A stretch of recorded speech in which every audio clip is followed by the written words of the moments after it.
Hello बच्चों, तो आज हम लोग स्टार्ट करने वाले इंडिकेशंस एंड कॉन्ट्रा इंडिकेशंस शोधना, मतलब शोधन के योग्य अयोग्य जो पुरुष हैं उनके क्या क्या लक्षण हैं उसके बारे में लोग डिटेल में यहाँ पर पढ़ेंगे।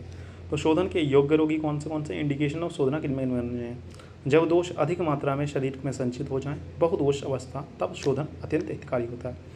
अभिपाको आरोचि स्थौल्यम पांडुता गौरव क्लम पिंडिका कोट कांडूनाम संभवो अतिरेव च आलस्य श्रम दौर्बल्यम दौर्गंध्यम अवसादकः श्लेषम पित्तम समुत्क्लेशो निद्रानाशो अतिनिद्रता तंद्राक्लेव्यम बुद्धित्वं त्वं स्वपन्न प्रसन्नम बलवाण प्राणसंच तृष्यतो ब्रहण आरापी। ठीक है, इनके जो इस प्रकार के जो पुरुष बताएंगे उनमें आपको क्या करना, संशोधन करना है। ये कहाँ पर डिस्क्रिप्शन दिया गया है, यहाँ पर सही से नहीं समझ में आ रहा तो आप चरक सूत्र स्थान अध्याय 16 के 13 नंबर से लेकर 16 नंबर वाले श्लोक को रेफर कर सकते हैं।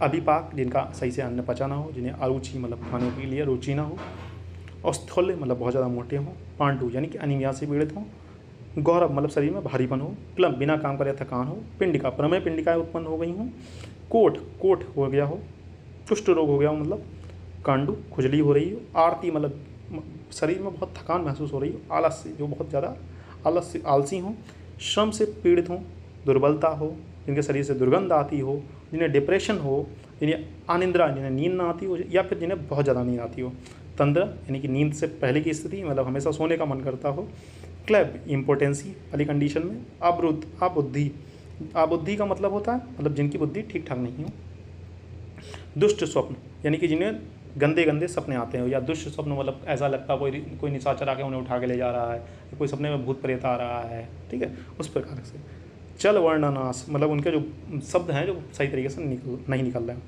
अति दुष्ट बहुदोष के लक्षण है, इनमें संशोधन हितकर है। ठीक है, संशोधन के उपाय, जैसे अब संशोधन हम लोग क्यों करते हैं उसका एक उदाहरण समझते हैं। जैसे जल में भरे खेत को सुखाने के लिए उसकी मोड़ तोड़नी पड़ती है, वैसे शरीर में संचित दोषों को निकालने हेतु संशोधन करना पड़ता है। जैसे अगर कोई खेत में बहुत ज़्यादा पानी भर गया है तो वो फसल को नुकसान कर रहा है, तो हम लोग उसका जो मेड़ होता है, मेड़ जो होता है, जो लाइन होती है, उस लाइन को तोड़ देते हैं, जिससे पानी क्या होता है, बह जाता है। और शरीर में मतलब इसी प्रकार से शरीर में अगर हमारे बहुत ज़्यादा दोष एग्रीवेट हो गए तो हम लोग संशोधन करके उन दोषों को निकाल देते हैं, जिससे हमारा शरीर क्या होता है, पुष्ट हो जाता है। संशोधन के अयोग्य रोगी, कॉन्ट्रा इंडिकेशंस ऑफ शोधना की बात करें, शम दोष अवस्था में शोधन निषेध, यानी कि जो शाम दोष अवस्था यानी कि अगर दोष आम के साथ मिल चुके हैं या धातु के साथ मिल चुके हैं तो वहाँ पर हमें शोधन नहीं करना चाहिए। दोष जब धातुओं में लीन यानी शाम दोष में होते हैं तब उन्हें जबरदस्ती निकालने से शरीर को हानि हो सकती है। मतलब कोई भी दोष है वो धातु के साथ मिल चुका है, उसने रस मतलब स्थान संचय करके दोष समूर्चना कर लिए, दोष समूर्चना करनी, पहले उस दोष समूर्चना को आपको तोड़ना होगा। अगर आप नहीं तोड़े तो साथ में धातु भी निकल जाए, धातु क्षय होने से फिर आप जितना संशोधन कर रहे हो, संशोधन से तो बल हानि होगी, साथ में धातु भी निकल जाएगी। धातु निकलने से क्या होता है, फिर उसके शरीर में कॉम्प्लिकेशंस होने के ज़्यादा चांसेस रहते हैं। इसलिए साम अवस्था में कभी भी संशोधन नहीं करना चाहिए। पहले साम अवस्था है उसे निराम अवस्था में लाओ, दीपन पाचन स्नेहन स्वेदन करके फिर हम लोग क्या करेंगे, फिर हम लोग उसका संशोधन करते हैं। ठीक है, वही चीज़ आगे डिस्क्रिप्शन में दी गई होगी।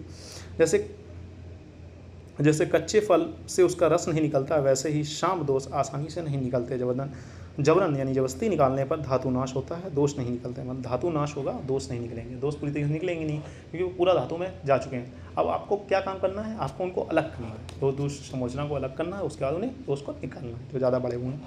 उपचार, पाचने दीपने स्नेह तान शोधेश परिष्कृतान शोधेते अक्षय शोधने काले शोधे चा शोधने काले यथासन्नम यथा बलम, जिस हिसाब से इसका मतलब पहले दीपन पाचन स्नेहन शोधन करना चाहिए। उसके बाद जब दोष का पाक हो जाए तब जिस हिसाब से उसका बल हो, जैसे अगर कम बल है तो मृदु शोधन कर सकते हैं, मध्यम बल है तो मध्यम शोधन कर सकते हैं, और अगर उत्तम बल है तो उसका उत्तम शोधन कर सकते हैं, मतलब प्रधान शोधन कर सकते हैं। प्रधान मध्यम अवर शोधन जो विधियाँ बताएंगे जिस हिसाब से बल है, यथासन्नम यथा बलम मतलब जिस हिसाब से उसका बल है उस हिसाब से उसका शोधन करेंगे। ठीक है, ये रोगी शोधन के अयोग्य हैं, इन रोगियों को हमें शोधन नहीं करना चाहिए। अति क्रोधी, अति साहस करने वाले, डरपोक, कृतज्ञ मतलब सिर्फ अपने मतलब स्वार्थी आदमी जो कैसे, राजा से द्वेष करने वाले, वैश्य से द्वेष करने वाले, शोक से पीड़ित, नास्तिक मतलब किसी धर्म को ना मानने वाले, संदेह युक्त, वैद्य की बातों को ना मानने वाले, ऐसे रोगियों की चिकित्सा नहीं करनी चाहिए। ऐसा आचार्य चरक का मत है कि ऐसे रोगियों की हमें चिकित्सा नहीं करनी चाहिए, क्योंकि वो लोग आपकी बात तो मानेंगे नहीं। आप कहोगे शोधन करने के बाद आपको ये चीज़ नहीं खानी, वो पता लगा अगले दिन वही चीज़ खा रहे हैं, ठीक है। राजा से द्वेष कर रहे हैं, जैसे मतलब पहले ज़माने में क्या होता था, राजा होते थे, तो राजा की बात नहीं मान रहे हैं। अब राजा की बात नहीं मान रहे हैं तो फिर भाई आपको उनका इलाज नहीं करना चाहिए, वरना राजा आपको सजा देगा। और ऐसे लोगों का इलाज करना ही क्यों है जो राजा का बात नहीं मान रहे हैं, ठीक है। नास्तिक जो किसी धर्म को नहीं मान रहे हैं, अब वो तुम्हारे धर्म की निंदा कर रहा है या वैद्य का अपमान कर रहा है तो उसकी चिकित्सा नहीं करनी चाहिए। संदेह युक्त, मतलब उन्हें संदेह है कि हम ठीक होंगे कि नहीं, ये डॉक्टर फर्जी तो नहीं है, झोला छाप तो नहीं है, तो उसका इलाज करना ही नहीं है, सीधा उसे भगा देना है। वैद्य की बातों को ना मानना है, ऐसे रोगियों की चिकित्सा नहीं करनी है। अति क्रोधी, मतलब बहुत ज़्यादा गुस्सा करते हैं, आया तुम्हारे यहाँ थोड़ी देर बैठा, तुम थोड़ी देर इलाज नहीं कर पाए तो बहुत ज़्यादा तुमको गुस्सा कर रहा है, तो ऐसे लोगों का इलाज नहीं करना। कहते भैया हम आपका इलाज नहीं कर पाएंगे, आप जाइए कहीं। नीचे दिए गए रोगियों का शोधन नहीं करना चाहिए, वही चीज़ हमने यहाँ पर पूरा डिस्क्राइब किया। अन अपवाद प्रतिकारी, यानी कि वैद्य के निर्देशों का पालन ना करने वाला। अधन, मतलब जिसके पास धन ना हो, जिसके पास धन नहीं है वो दवाइयाँ कैसे ले पाएगा, तो उसका इलाज नहीं करना है। अपरिचक, जिसके पास देखभाल करने वाला ना हो, ठीक है। जब आचार्य चरक ने वो चिकित्सा प्रबंध बताया तो वहाँ पर बताया अगर किसी के पास धन नहीं है तो वो भी अगर बीमार हो गया तो जितनी उसका सामग्री है उसके हिसाब से इलाज कर देना चाहिए। लेकिन अगर कोई क्रोधी है, घमंडी है और तुम्हारी बात नहीं मानो तो उसका तो इलाज करना ही नहीं है, ऐसा। अपरिचक, जिसके पास देखभाल करने वाला ना हो। अब आपने पूरी चीज़ें बता दी उसको, रोगी का इतना बल नहीं हो रह जाता है संशोधन के बाद कि वो अपने सारे काम कर सके। अगर उसके पास परिचारक नहीं होगा, मतलब अपने घर में एक अटेंडेंट नहीं होगा जो उसका ख्याल रख सके, तो ऐसे लोगों का शोधन नहीं करना चाहिए।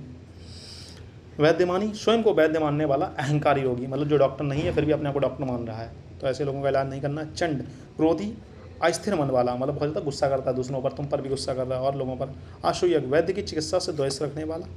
तीव्र धर्मारुचि, आयुर्वेद में रुचि ना करने वाला। अति क्षीण बलमास, मतलब बहुत ज़्यादा कोई दुबला पतला हो गया है कि मतलब अब तुम्हें लगता है कि ये मुश्किल ही है बचे या मुश्किल ही है ये दोबारा ठीक हो, तो उसका इलाज नहीं करना चाहिए। खाली में अपना नाम क्यों बदनाम करोगे। उसका असाध्य रोगी की बात करें, देखो अगर रोग असाध्य अवस्था में हो, अगर आपको पता चला है कि ये अब रोग ठीक नहीं होगा तो उसकी चिकित्सा नहीं करना चाहिए। मरणासन, यानी मृत्यु अरिष्ट लक्षण अगर रोगी में आ गए तो आपको उसकी चिकित्सा नहीं करनी चाहिए। ठीक है बच्चों, मैं मिलते हैं नेक्स्ट लेक्चर में, तब तक के लिए हैव अ नाइस डे। पढ़ते रहें, मस्त रहें। अगर कोई भी समस्या होती है तो आप उठ के मतलब आप कमेंट करके पूछ सकते हैं, ठीक है बच्चों।